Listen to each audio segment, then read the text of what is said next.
Oi, gente, tudo bem? Deixa a Sora abrir aqui o material para hoje. A gente vai falar de dióptro plano, continuando o nosso assunto de refração da luz, que na semana passada a gente viu então o índice de refração, né? Como é que se comportam os raios de luz em meios diferentes, em meios que são mais refringentes. Quando o meu meio é mais refringente, o meu ângulo se aproxima mais da normal, diminui a velocidade.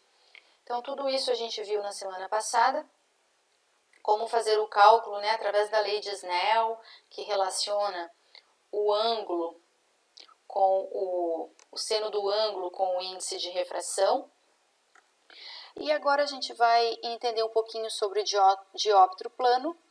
O que é dióptro, tá? A palavra dióptro, di vem de 2, óptro vem de sistema óptico, então nada mais é do que um sistema óptico de dois meios que sejam transparentes e homogêneos, tá? Separados por uma superfície plana. E um exemplo muito comum é a água e o ar. Quando a gente tem dois planos, né? Água e ar, neste exemplo da piscina aqui, que o senhor está dentro da água, ó. Então, aqui a gente tem um índice de refração do ar, lá dentro a gente tem um índice de refração da água. E essa imagem, né, esse objeto, ele vai sofrer um desvio e a gente vai ter percepção diferente do que se tivesse todo ele todo ele fora da água. Então, a gente vai entender como é que funciona essa questão das imagens, como é que a gente enxerga esses objetos dentro desses meios de diferentes índices. Aqui nós temos duas situações, ó, o livro de vocês traz duas situações. Quando o observador ó, está olhando para um meio que é mais refringente e quando ele está olhando para um meio que é menos refringente. Ó. Certo? Então, quando você está no ar, você está na beira de uma piscina, que você olha para dentro da água, você tem a impressão de que a piscina é mais rasa do que realmente ela é. A profundidade, ela engana muito, as coisas parecem ser mais próximo da gente. Então, veja o que aconteceu aqui com o peixinho. Ó. Ele está observando, o peixe está aqui no fundo, só que a gente enxerga ele um pouco mais para cima. Essa é a impressão que a gente tem. Então, veja que aqui, na verdade, o que a gente enxerga é a imagem do peixe, é uma imagem que se formou aqui, e não exatamente o objeto. A mesma coisa aqui, se eu estou num meio mais refringente, ó, se eu estou dentro da piscina olhando para fora, se eu estou dentro da água mergulhando, e essa experiência até quem tiver a oportunidade de fazer, tá? Você está dentro da piscina e você olha para fora, né? Você vai olhar para um prédio, você vai olhar para um poste, sei lá, vai olhar para alguma coisa, e essa coisa vai parecer muito mais distante, né, do que ela realmente está. Vai parecer estar mais distante do que ela realmente está, certo? E eu trouxe algumas imagens aqui para vocês observarem, ó. Aqui a gente tem o exemplo da menina, a menina olhando o mergulhador e o mergulhador olhando a menina, tá? Primeira situação, ó, a menina está aqui na beiradinha da piscina olhando o mergulhador. Só que o mergulhador real é esse aqui, ó. Só que ela enxerga ele aqui em cima. Então, ele está mais para cima do que realmente ele está, ó. A imagem dele, tá? Ela vê a imagem dele. Se ele está mergulhando e olhando para a menina, olha onde a menina está. A imagem que ele enxerga da menina é mais para cima do que realmente ela está, ó. Então, é mais distante. E o que a menina vê dentro da água é mais próximo. Então, essa é a diferença, tá? De um meio menos refringente para o mais refringente, ele se aproxima. Do meio mais refringente para o menos refringente, ele se afasta. Essa é a diferença. Ó, aqui tem uma outra situação. Observador, existe um peixe aqui, ó, o objeto está aqui no fundo, o observador está olhando, olha onde ele enxerga o peixe. O peixe um pouco mais, ó, elevado do que aonde realmente ele está. E aí, a gente vai aprender a calcular. Como é que a gente calcula isso, as distâncias, tá? Qual é a distância que essa imagem está da superfície ou está afastada realmente do objeto. A formação de imagem, como é que a gente calcula isso? Ó, aqui tem um outro exemplo da pessoa olhando, aqui tem uma fonte luminosa, ó, e a fonte luminosa que ela enxerga está aqui um pouco mais para cima. Essa distância, ó, do objeto até a superfície é uma distância que a gente trabalha para calcular, tá, em relação à distância do objeto, ó, que está aqui no fundo, em relação à superfície. Então, essas duas distâncias são distâncias importantes, tá vendo? Essa distância e essa distância, que a gente vai aprender agora. Então, os cálculos, gente, como é que a gente faz os cálculos, tá? É tudo baseado nos ângulos que são formados através desses raios e dessas distâncias que eu acabei de falar para vocês. Ó, essa distância que é a imagem até a superfície e a distância do objeto até a superfície.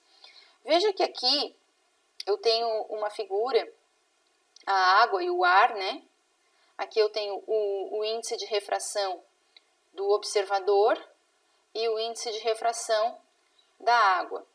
Alguns autores trabalham com a ideia de índice que provém, ou seja, da onde vem, e o índice que passa, para onde a luz passa,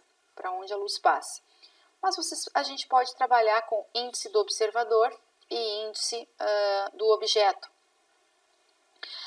E aqui, eu coloquei aqui a figura, ó, exatamente a figurinha dos triângulos que a gente vai relacionar agora.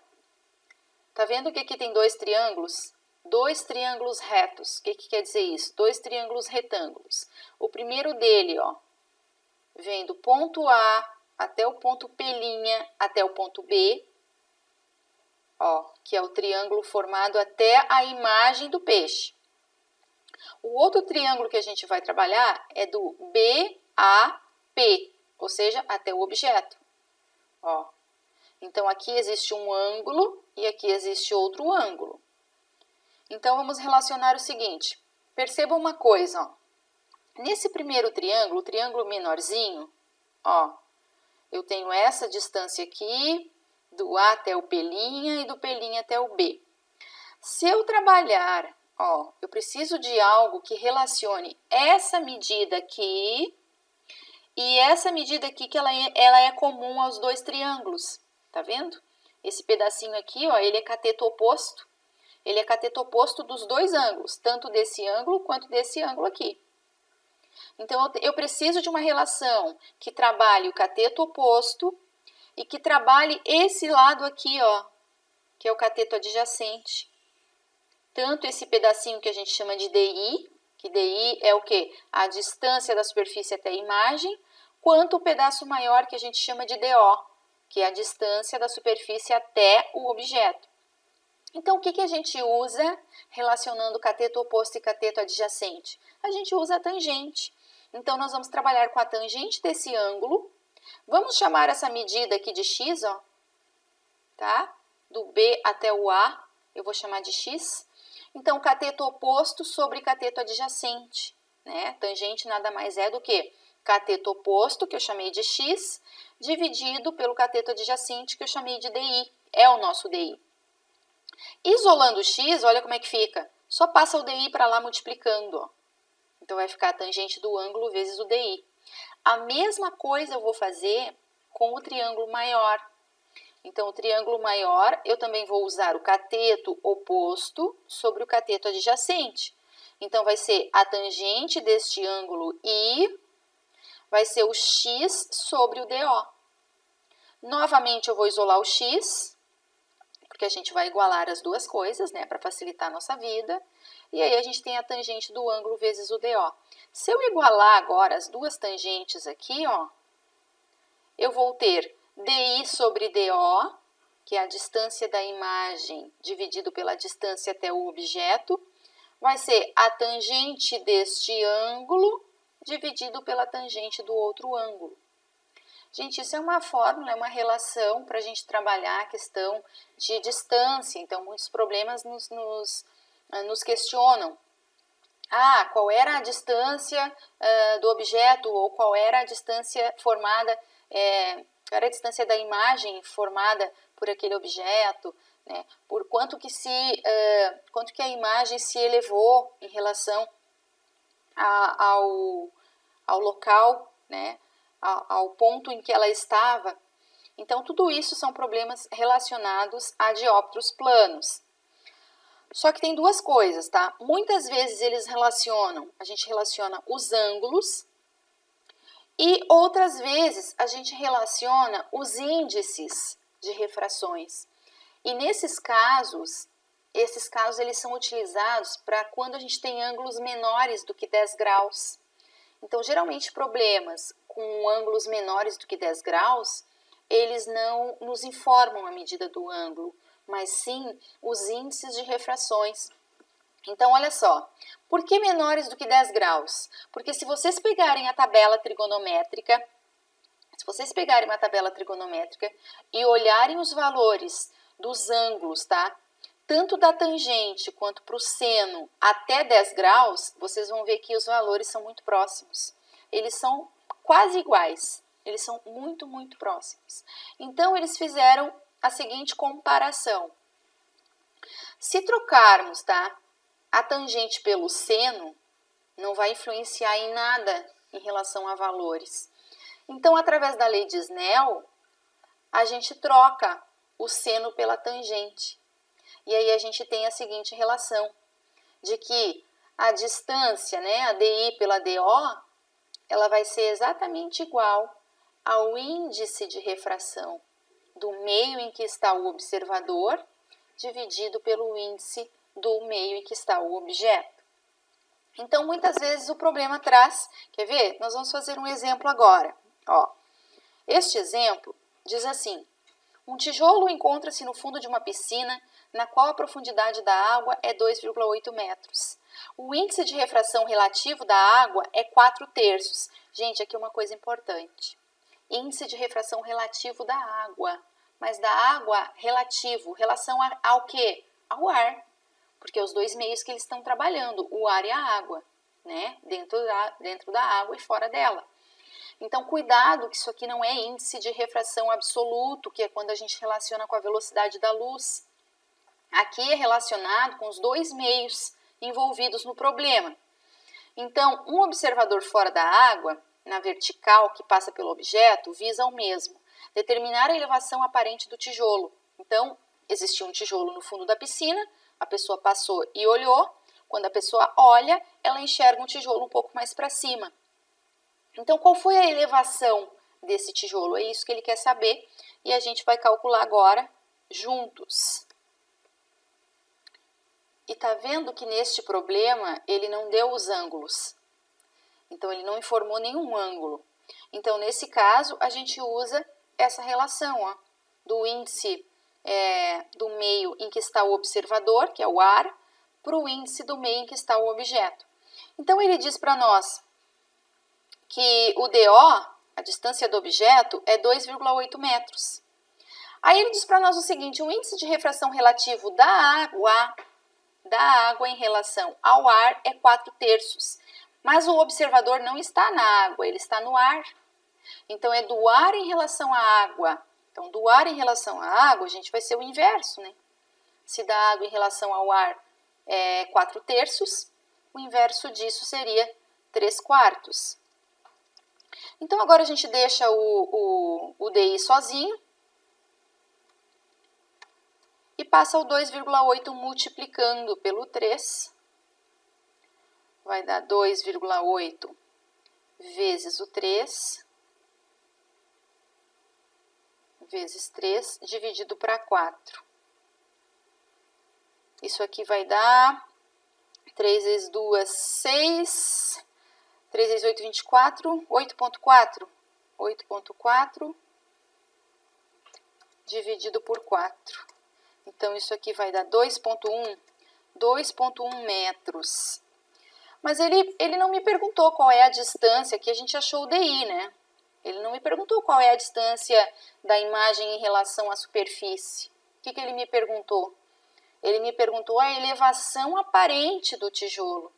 Então, se ele estava numa profundidade de 2,8 metros, ele passou a se aproximar da superfície numa distância de 2,1, é só a gente calcular a diferença, né? Então, 2,8 menos 2,1, que é onde está a imagem, quanto que ele se elevou?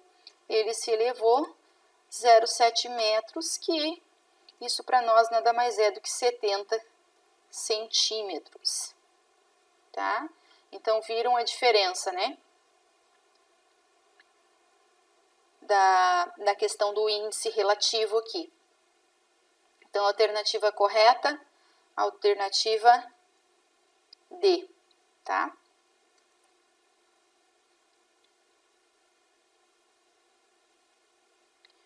Agora a gente vai ver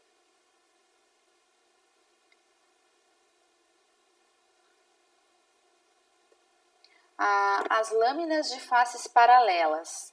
O que são as lâminas de faces paralelas? Gente, nada mais é do que um pedaço de vidro com faces, ó, paralelos.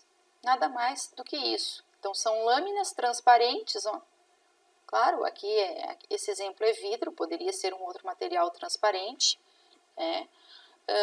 E aí ele sofre um desvio, ó, tá vendo? O lápis aqui atrás, ele está no ar, aí ele sofre um desvio no vidro, depois ele volta de novo, sofre outro desvio e volta para o ar. Mesma coisa, a gente tem uma situação dessas aqui com laser, a luzinha de laser, dá para fazer esse experimento, né? Quem tem aquelas luzinhas, faça esse experimento para vocês verem uma coisa, ó. A luzinha bate no vidro, desvia, depois ela volta, tá? Na mesma direção, gente, ó, e sentido, ela volta paralelo ao raio em que ela incidiu, tá? Sempre paralelo. Aqui, ó, tem um outro exemplo, parece que está quebrado, ó. Então, aqui a espessura, isso aqui é a espessura do vidro, ó, que a gente vai trabalhar para poder fazer os cálculos. Isso aqui seria a espessura, ó, aqui seria a espessura, tá?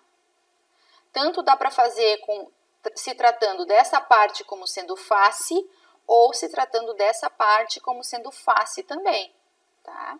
Se a gente tratar essa parte como face, daí a espessura vai ser esse lado aqui. Então, tudo depende do que está relacionado. E aí, para a gente trabalhar com esse tipo de situação das lâminas paralelas, a gente trabalha com uma coisa chamada desvio lateral. O que é desvio lateral, gente? É saber quanto que essa luz se desviou. Então, se ela estava aqui, ó, ela veio, incidiu no vidro e voltou para cá. Quanto que ela se desviou em relação ao raio incidente? Se ela seguisse paralelo aqui, ó, quanto que ela desviou, tá? Então, uma coisa importante. Primeiro, aqui essa figura eu peguei do livro de vocês. E aqui eu tenho um raio de luz incidindo num vidro, tá? Esse raio de luz, se ele seguisse em linha reta, veja a linha pontilhada que tem aqui. Se ele seguisse em linha reta, ele ia sair bem aqui, ó. Mas como ele sofreu um desvio para o vidro, que tem um meio mais refringente do que o ar, e depois ele sai do vidro e sofre novamente outro desvio, voltando para o ar, veja que essa linha, esse raio de luz que está saindo, ele tem que ser paralelo ao mesmo raio de luz que incidiu lá, ó. Então, ele sempre vai sair paralelo, tá? Essa reta aqui, ó, paralela a essa reta aqui. E, geralmente, eles questionam, qual foi o desvio lateral desse raio de luz? Porque se ele seguisse reto, ele ia vir aqui, ó. Mas como ele desviou, ó, existe aqui uma certa distância. E é essa distância chamada de desvio lateral que a gente vai aprender agora. Como calcular? Vocês têm uma formulazinha que ela está assim, representada como D igual a E vezes o seno de θi menos θr dividido pelo cosseno de θr. Gente, que monstro é esse? Não tem nada de difícil aqui, tá?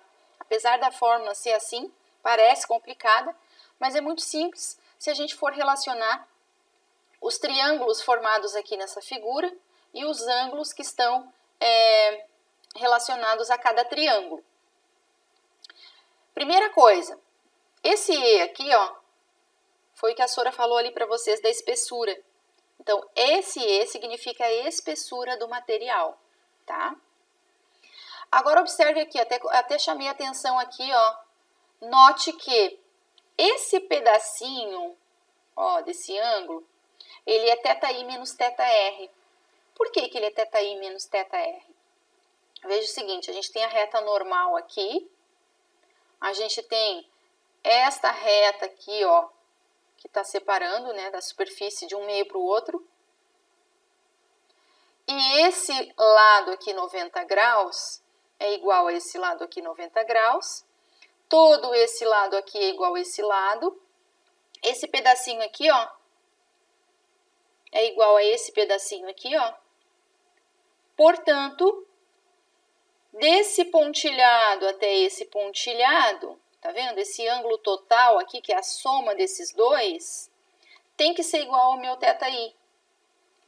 Então, esses dois ângulos, que é esse θr mais esse pedacinho aqui, ó, tem que ser igual ao θi. Por isso que a gente pode chamar esse pedacinho de θi menos θr, porque é a diferença. Se eu subtrair esse pedaço, o que vai sobrar? Vai sobrar esse pedaço, que a gente chama de θi menos θr, tá? Então, para isso, a gente vai fazer uma relação agora de algumas grandezas que a gente precisa trabalhar aqui. Olha aqui, olha primeiro esse triângulo ADC. Ó, saiu do A, veio para o D, veio para o C. É um triângulo retângulo, porque tem um ângulo aqui, ó, de 90 graus. Eu preciso relacionar esse pedacinho, que é o desvio, que eu preciso descobrir. Esse pedacinho, em relação a esse ângulo, θi menos θr, é o meu cateto oposto, certo? E esse pedaço azul aqui, ó, que vem do A até o C, é a nossa hipotenusa. Então, nós poderíamos trabalhar o seno, por quê? Porque o seno, ele nos diz que é cateto oposto sobre hipotenusa. Tá, por que o seno, Sora? Porque nós queremos trabalhar com o cateto oposto. Ah, mas não poderia ser tangente? Nesse caso, não, gente. Por quê? Porque nós vamos relacionar com esse outro triângulo aqui, ó, que também é um triângulo retângulo, ó. Tem um ângulo de 90 aqui, ó. E esse lado que nós queremos trabalhar é o E, tá vendo? Nós precisamos utilizar o E, que é a espessura, está representado aqui, é o mesmo tamanho desse pontilhado aqui, ó, de A até B. Então, de A até B para nós vale E. E aí, nós podemos trabalhar nesse triângulo aqui, relacionando também com a hipotenusa. Tá vendo que nós temos um lado em comum? Nos dois triângulos, precisamos de algo em comum nos dois triângulos. Então, esse primeiro triângulo, eu vou trabalhar o seno e o outro triângulo eu vou trabalhar o cosseno. Então, seno é cateto oposto sobre a hipotenusa. Ó, o seno de θi menos θr é o cateto oposto, que é o nosso Dzinho, sobre a hipotenusa, que é o nosso AC. E o outro triângulo a gente vai relacionar o cosseno, porque aí é o cateto adjacente. Ó, por que o cosseno? Porque cateto adjacente, eu quero trabalhar com o cateto adjacente, que é o nosso E, dividido pela hipotenusa. Então, o cosseno de θr vai ser o E, ó, dividido pelo AC. E aí, como a gente sabe que podemos isolar, ó, os termos que a gente tem em comum, para facilitar a nossa vida, a gente isola o AC. Passa esse seno todinho para cá, ó, dividindo. Passa esse cosseno para cá, dividindo, e a gente tem duas expressões assim, ó. Como eles são iguais, a gente iguala essas duas coisas, formando uma equação, ó. D sobre o seno de θi menos θr é igual ao E dividido pelo cosseno de θr. E aí a gente deixa o D sozinho, ó, deixa ele isolado. E aí a gente chega naquela fórmula que vocês têm ali, que é a espessura vezes o seno do θi menos θr dividido pelo cosseno do θr. Essa é a demonstração, gente, para saber por que essa fórmula é desse jeito, que apesar de tudo é pura trigonometria, puras relações trigonométricas, tá? Vamos fazer um exemplo? Olha aqui. Determine o desvio aproximado sofrido por um raio de luz que atravessa uma lâmina de faces paralelas com 1,5 centímetros de espessura. Então, a gente já tem o nosso E. Os ângulos de incidência na passagem da luz no meio externo para a lâmina e da lâmina para o meio externo são, respectivamente, 45 e 30. Então, ó, quando ele entra no meu θi, ó, meu θi é o que incide. Então, é o meu 45, ó, do meio externo para a lâmina. E quando ele sai da lâmina para o meio externo, é 30 graus. Então, ele já deu os dados aqui, alguns dados que são importantes. Vamos fazer. Então, vamos encontrar que desvio é esse. O meu seno vai ser, primeiro o nosso E, né? O nosso E é 1,5, que ele já nos deu ali. É 1,5 centímetros, vezes o seno de θi menos θr. Gente, θi é 45. θr é 30, ó. E o cosseno de θr é o cosseno de 30, que ele já deu aqui também para nós, ó. 0,87. Vou botar cosseno de 30 para você saber o que eu estou falando. Mas aí eu não vou colocar a bolinha do grau ali, tá, gente? Vocês sabem que é graus, tá? 45 menos 30 graus. Aí aqui vai ficar 1,5 vezes 15 graus, né? O seno, né? Esqueci. O seno de 15 graus. Qual é o seno de 15 graus? 0,26. Ó, então já posso botar aqui o 0,26 dividido por 0,87, que é o cosseno de 30 que ele já nos deu. Geralmente, quando o problema dá assim os dados, é interessante vocês usarem as informações que eles deram, tá? Porque às vezes o resultado pode dar diferente. Então, 1,5 vezes 0,26, metade de 0,26, 0,13, então isso aqui vai dar 0,39. Dividido por 0,87. Vamos fazer a divisão? Vai dar 0,40 alguma coisa, 0,39, dividido por 0,87, 0,448. 0,44, vamos aproximar, 0,44. O quê? Centímetros. Então, esse foi o desvio que ele sofreu, o desvio lateral, tá? Essa é a resposta, ok? E aí, gente, a próxima etapa seria... Aqui fala também sobre a refração atmosférica, que é bastante interessante para vocês estarem dando uma lidinha, tá? Porque pelo fato da atmosfera ser dividida em camadas de ar, né? Cada uma tem uma densidade, uma temperatura diferente, e isso causa também os desvios da luz. Até é interessante na questão das auroras boreais também, né? E isso tem a ver até com o campo magnético da Terra, que vocês vão estudar depois, ano que vem. Então, logo depois dos prismas, vem as lentes esféricas, tá? Ó. Mas para hoje é isso, gente. Basicamente, os dióptros e as lâminas paralelas. E aí, na tutoria, a gente faz correções dos exercícios e tira algumas dúvidas que eventualmente possam surgir, tá bem? Espero vocês, então, e nos vemos semana que vem. Um beijo, tá? Fiquem com Deus e até a próxima.